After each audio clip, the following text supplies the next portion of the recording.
Hey guys, I'm Top Sage, and this is Tabletop Never Stop. Today we're going to talk about the Free Folk faction in the Song of Ice and Fire tabletop miniatures game.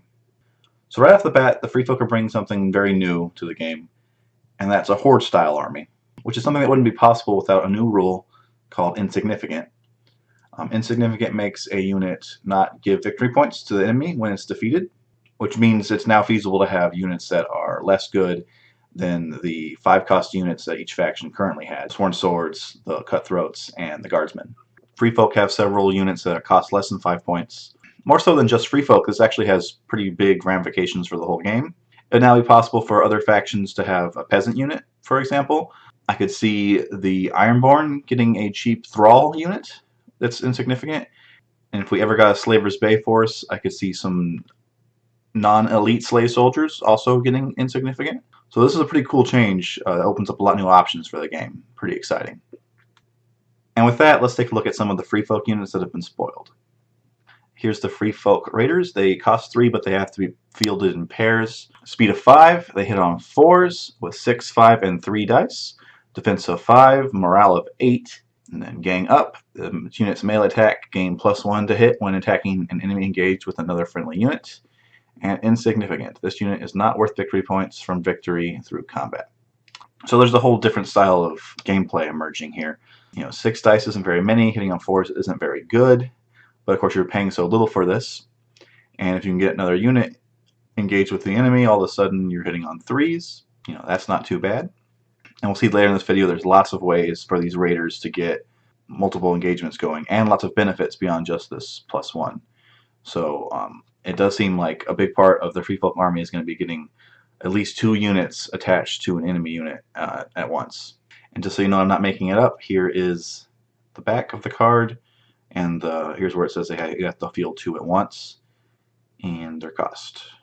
Okay, from the Free Folk's weakest unit to its strongest, here is a Savage Giant. They cost 7 points, speed of 5, hit on 2s with 1 dice, a defense of 4, and morale of 3.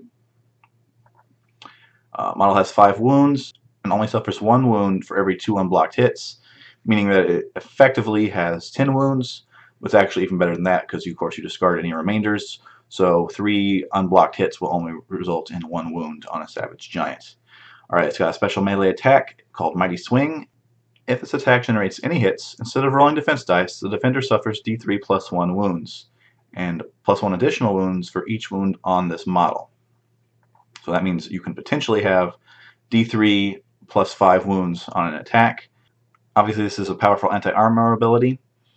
The actual wound potential isn't that high because you're only rolling a D3, but once the giant is near death, it actually does get pretty dangerous. Since you're hitting on 2s, you're pretty likely to get hit off, and if you're charging, you need some pretty bad luck to not get hit off. So it's an attack that's fairly reliable to do some damage, but it's not going to do a crazy amount. But against a high armor target, it's good to know that you're going to get some wounds in. Very high morale, which of course is good. Very high morale, which is good, especially considering the rest of the army has rather poor morale. You might want to keep an eye on too many negative modifiers to your morale, because the giant's resilience here wouldn't affect morale saves. So if a Lancer deck stack -4 modifier on your morale, all of a sudden you could get a pretty bad panicked result. Here is the Free Folk Trappers. They cost 4, speed of 6, range attack hits on 4, 6, 5, and 3 dice. Melee attack hits on 5, 6, 5, and 3 dice again. Defense of 6, and a morale of 8. Their range attack is short range, and they are insignificant. They have a pretty cool order: hidden traps. When an unengaged enemy within long range moves, that enemy suffers D3 wounds and triggers a disorderly charge on rolls of 2 or less this turn. On the actual stat side over here, these attacks are fairly pathetic, and this unit can't take a hit. Hidden traps is a pretty cool ability. If you manage to use it multiple times in a game, it could probably do some serious damage. Disorderly charges on 2s could be the kind of thing that could really save your butt. You're taking basically the chance of a disorderly charge from 1 in 6 to 1 in 3. So you certainly can't rely on it. If you use disorder multiple times in a game on units that are going to charge, you'll probably manage to squeeze a disorderly charge out of them. So that's cool, and that'll definitely keep a unit alive if denying the rerolls. Here are the Spearwives. Don't have all the data on these guys. They cost 5. They do not appear to be insignificant. They have a speed of 5. They hit on 4s in range attack, 7, 7, 3 dice line. It would appear that their melee attack is also hitting on 4s, and I would suspect it's also 773. Their range is short range, and they have an ability Crude Spear. When charging, this attack gains Sundering. So when you don't see the whole stat card of a unit, it can be hard to comment. The resiliency here of going from 7 to 7 is pretty cool. Sundering on the charge is nice. I would imagine we're looking at a 5 defense, and who knows about the morale. Of course, a lot of other 5-cost units have defense of 4, but the game seems to value range attacks fairly by a fair amount, so it's hard to imagine that this unit with a range attack is going to have 4+ armor for 5 points. One side effect of all these Wildling units being so killable is it would make me reluctant to throw attachments on them, because I don't know the defense of the Spearwives, but the other 2 units we saw have horrible morale and defense saves of 5, which means that a flank charge could potentially just delete them off the board, and that's not what you want to have happen to your attachment cards. And that's all the units that have been spoiled. Now we're looking at a rather blurry picture of a miniature from 2017 Gen Con, a whole year ago, and it's been speculated that this is a Thin. In the show, of course, Thins are portrayed as cannibalistic and savage, but in the books they're actually the most sophisticated of all Wildlings. They wear bronze armor, they have laws and lords and discipline. It's been theorized that this might be a Thin, in which case, certainly wouldn't have like a 3+ save, but a Thin might potentially have a 4+ save, due to their armor. That could be helpful for a Wildling army.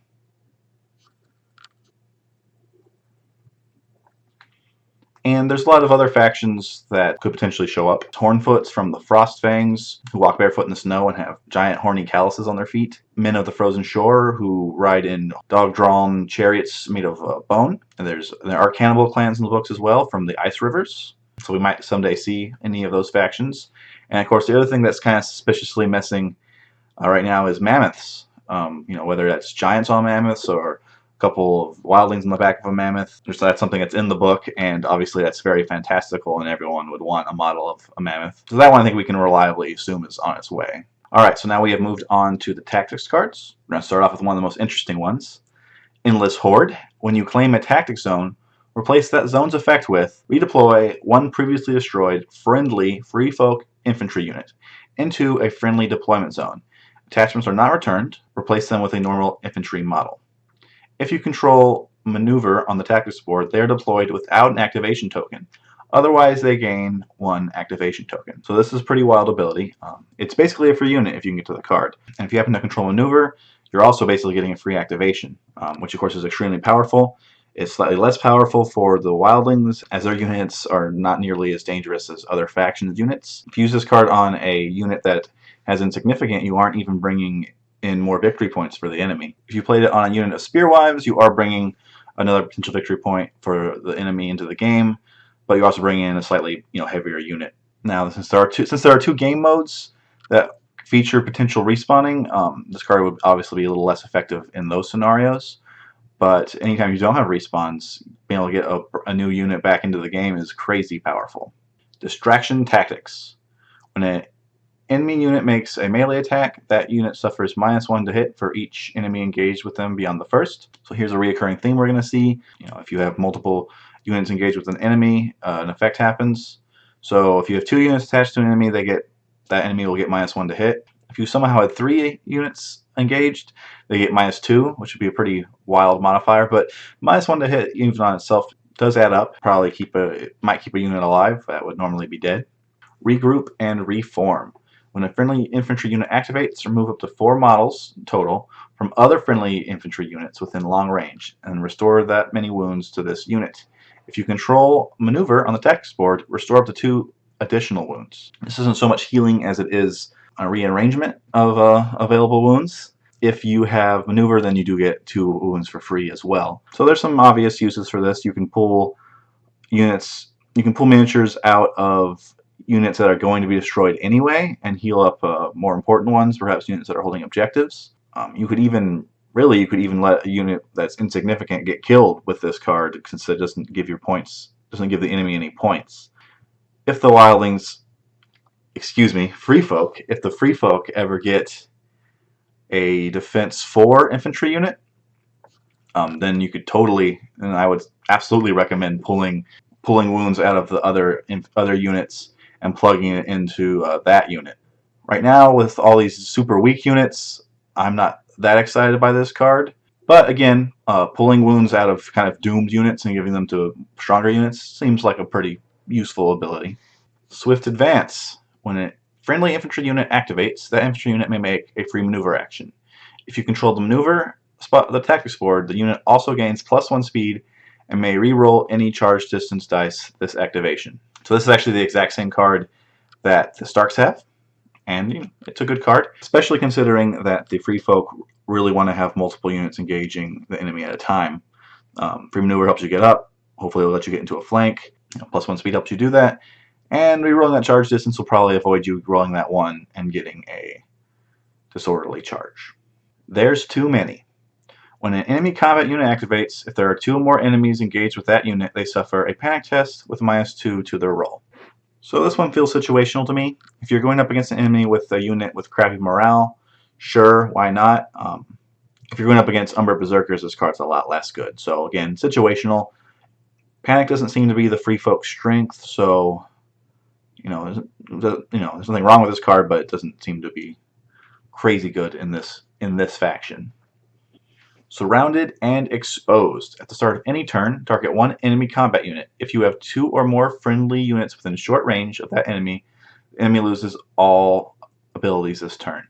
And if you control the maneuver, that enemy also gains 1 condition token of your choice. So this card's fairly versatile, I suppose. Unlike a lot of the other tactics cards we've seen, you just have to have units within short range, not engaged. So it's a little more usable in that sense. Turning off abilities of an enemy on your turn, that's a great way to get rid of defensive abilities. And on the enemy turn, you could potentially get rid of dangerous offensive abilities. The bonus for having maneuver, condition token's always nice. Who doesn't like a condition token, especially if you're attacking? The cool thing is that all the free folk tactics cards bonus trigger comes from controlling maneuver on the tactics board, whereas a lot of other factions have different cards that want different spots on the tactics board, so it's a little easier for the Wildlings to get their bonuses. Of course, at the same time, that means it's a little easier for the enemy to block them. So you want to keep an eye out for that. Group Assault. When a friendly unit makes a melee attack, if there is another friendly unit engaged with that enemy, this attack gains critical blow and sundering. So this is just a simple bonus to an attack, as long as you have another engaged unit. You could technically play this card on a giant, but it wouldn't do anything because of the way the giant special attack works. Alright, and now we are on to the tactics cards of the only commander we've had spoiled, Tormund Giantsbane. This card is Rush of Aggression. When a friendly unit successfully charges, their attacks roll +2 dice. And if the target's Tormund's unit, the defender also becomes vulnerable. So 2 more dice and a vulnerability token. Cool. Nothing to write home about. Countercharge. After a friendly combat unit is attacked, target 1 other friendly unit. It may immediately make 1 free charge action targeting the attacker. If this targets Tormund's unit, they may also re-roll any charge distant dice. So, first of all, it's free activation. We like free activations. And secondly, this is a way to get more than 1 unit engaged with the enemy, which of course is what the Wildling player is going to want. Rallying Assault. When a friendly unit successfully charges, 1 friendly unit within long range may restore up to D3 +1 wounds. If Tormund's unit charged, restore up to 4 wounds instead. Alright, so here is a healing card. Healing is always nice to see because there's not a lot of it in the game. However, I would say that Wildlings probably benefit from healing less than any other faction in the game right now. In my opinion, healing is best when you're either healing units that have very high defense, which means, of course, that which means the enemy probably spent more resources trying to deal those wounds, or on expensive units that you don't want to lose since they're such a large part of your army. The free folk don't really have much of either of those categories. However, this card does work on giants too. That's not a bad spot to play it, although of course you can't get the Tormund bonus if you do that. And here's the attachment for the Tormund commander. He has Order Overrun, which we've seen on the mountain before. When this unit destroys an enemy, instead of maneuvering, this unit may pivot and make a free charge action. And we just saw a card that gives us a benefit to charging. And also Shattering Assault. This unit's charge attacks gain Sundering. So getting access to Sundering is cool. It does mean that all of a sudden Tormund doesn't make a lot of sense in the Spearwives, since of course they have the exact same ability already built in.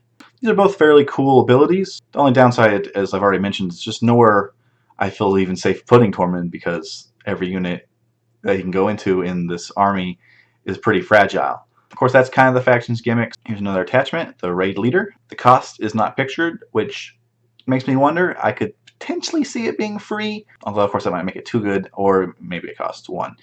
They have an order, Combined Assault. When this unit activates, target one friendly unactivated unit within long range. It activates immediately after this unit. Any attacks it makes can only target enemies this unit attacked this turn. So this isn't a free action, it's a double activation, and every faction in the game would be happy to get a double activation. If you can hit an enemy twice, you might be able to destroy it, or at least heavily damage it before it gets a chance to attack you.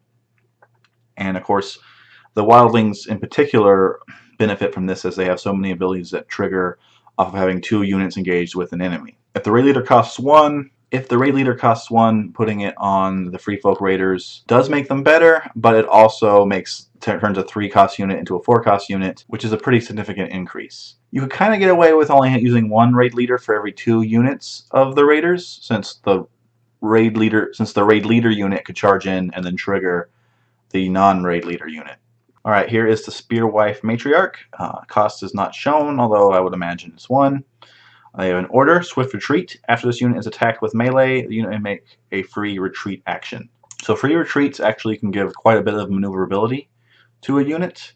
If you roll high, you're talking about 11 inches of movement, which is, of course, quite a lot. Simplest thing you can do with this, of course, is boost back up an inch and then come back in on the charge, which, of course, the Spearwives want because of they get Sundering on the charge. And it's easy to forget that you can get quite a bit of movement out of a lateral retreat, moving to the left or right. You get a pivot afterwards, so you could potentially set up a flank charge on some other enemy instead of the one that just attacked. Here's our first Free Folk NCU, Lady Val. Her ability is when Val claims a zone on the tactics board, you can replace this effect with the effect of the maneuver spot instead. So extra maneuvers can help you get multiple units engaged with the enemy at once, so that's powerful. Of course, I think the Free Folk are going to really want to have the actual maneuver spot of the tactics board, because so many other tactics cards get bonus abilities for controlling that spot. Here's some more Free Folk characters. Master Raider, of course, is an alternate commander. Here we have Craster. This is, of course, a very blurry picture of Craster, but just wanted to point out, that he costs 3. Also that he may be included in a Night's Watch army, which is certainly makes sense thematically, and makes you wonder what he does, that he fits into both the elite force of the Night's Watch and the horde style of the Wildling. And that's everything I was able to find on the Free Folk forces. Let me know in the comments what element of this faction you're most excited about. Thanks for watching.